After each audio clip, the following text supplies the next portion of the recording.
Proclamação do Evangelho de Jesus Cristo, segundo João. Glória a vós, Senhor. Naquele tempo, ao ouvirem as palavras de Jesus, algumas pessoas da multidão diziam: "Este é verdadeiramente o profeta." Outros diziam: "Ele é o Messias." Mas alguns objetavam: "Porventura, o Messias virá da Galileia? Não diz a Escritura que o Messias será da descendência de Davi e virá de Belém, povoado de onde era Davi?" Assim, houve divisão no meio do povo por causa de Jesus. Alguns queriam prendê-lo, mas ninguém pôs as mãos nele. Então os guardas do templo voltaram para os sumos sacerdotes e os fariseus, e esses lhes perguntaram: "Por que não o trouxestes?" Os guardas responderam: "Ninguém jamais falou como este homem." Então os fariseus disseram-lhes: "Também vós vos deixastes enganar? Por acaso algum dos chefes ou dos fariseus acreditou nele? Mas esta gente que não conhecia e não conhece a lei é maldita." Nicodemos, porém, dos fariseus, aquele que se tinha encontrado com Jesus anteriormente, disse: "Será que a nossa lei julga alguém antes de ouvir e saber o que ele fez?" Eles responderam: "Também tu és galileu, porventura? Vai estudar e verás que da Galileia não surge profeta." E cada um voltou para a sua casa. Palavra da salvação. Glória a vós, Senhor. Queridos irmãos e irmãs aqui presentes no santuário, irmãos e irmãs que nos acompanham através da sintonia do Vale, como o Padre disse no início, estamos na 4ª semana do tempo quaresmal. E a partir deste fim de semana, as leituras, todas elas, apresentam os fariseus, doutores da lei, aqueles mestres que não aceitavam Jesus como Salvador, como Messias, começam então a tramar e perseguir Jesus para matá-lo. Jesus então começa a passar por aquelas dificuldades inerentes ao Evangelho, que nós conhecemos como a perseguição no dia a dia. A palavra de hoje então mostra para nós que os escolhidos de Deus são perseguidos, porque nem todos acolhem, nem todos abrem o coração para ouvir e aceitar as interpelações de Deus que nos faz através da sua palavra. Primeira leitura de hoje, tirada do profeta Jeremias. Jeremias e o profeta Isaías são considerados os servos chamados sofredores, porque passaram tudo aquilo que Jesus passou por causa do Evangelho, do anunciar, de pregar a boa nova a toda criatura. Jeremias está aqui diante do Senhor, abrindo o coração ao Senhor, porque ele reconhece a ingratidão daquele povo. Jeremias simplesmente foi instrumento de Deus, anunciava a palavra, pregava aquilo que o Senhor pedia para que ele assim o fizesse. E realmente as pessoas não acolhiam a palavra que saía da boca de Jeremias. Então perseguia Jeremias, torturava Jeremias, queria matar Jeremias. Eles tramavam contra Jeremias. Então a primeira leitura de hoje mostra isso claramente. Senhor, avisaste-me e eu entendi. Fizeste-me saber as intrigas deles. Eu era como um manso cordeiro levado ao sacrifício. O Senhor me fez conhecer as intrigas, as mentiras, as ingratidões daquele povo, na qual eu infelizmente não percebia. E eu simplesmente, de coração aberto, eu não percebi a maldade deles. E às vezes é assim o nosso coração. Nós acreditamos muito nas pessoas.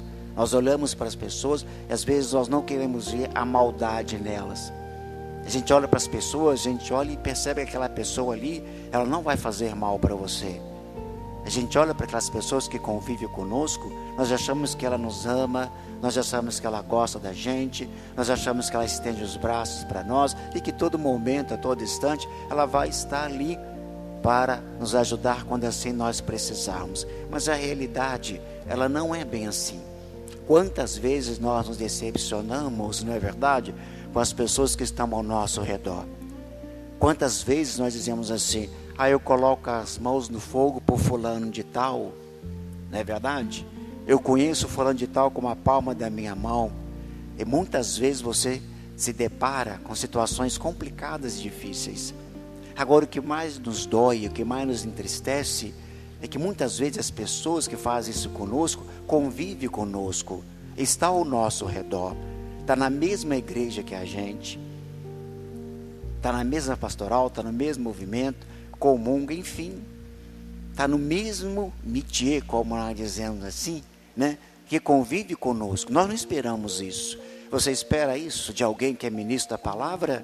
Não. Você espera isso do ministro da Eucaristia? Não. Você espera disso de alguém que está em algum movimento, alguma pastoral? Não. Nós não esperamos isso. Mas infelizmente somos surpreendidos. Jeremias está passando por isso. Eu não entendia, Senhor. Eu não compreendia. Mas eles tramavam contra mim.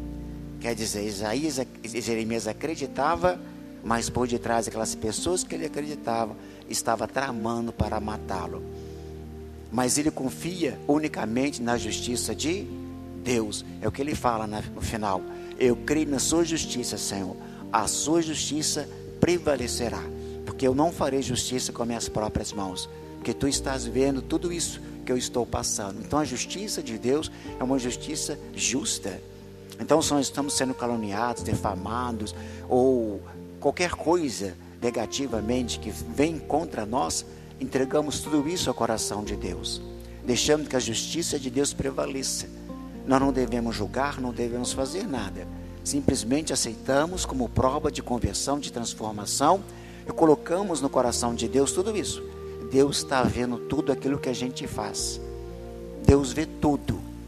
Não adianta nós escondermos nada. Podemos até dar uma de santo, né? Diante de muita gente, mas Deus conhece o nosso coração.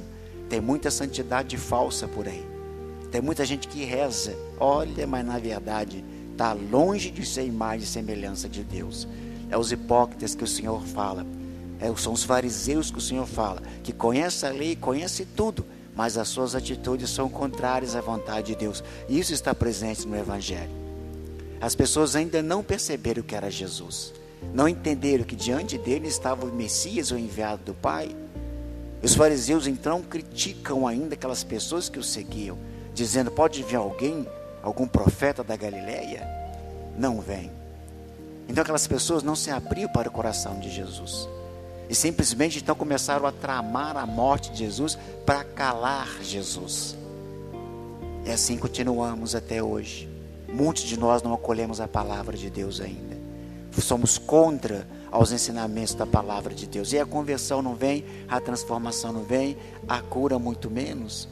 Então o tempo quaresmal é tempo de rever tudo isso.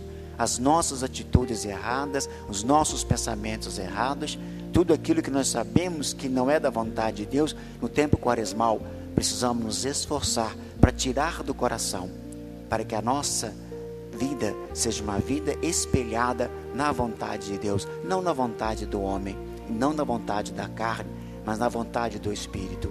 É Deus que nos convida à mudança, e essa mudança ela começa a partir do meu abrir para a palavra do Senhor e deixar que Ele faça acontecer na minha vida a sua vontade. E assim começaremos então a convertermos e a vivermos plenamente a graça de Deus em nossas vidas. Amém.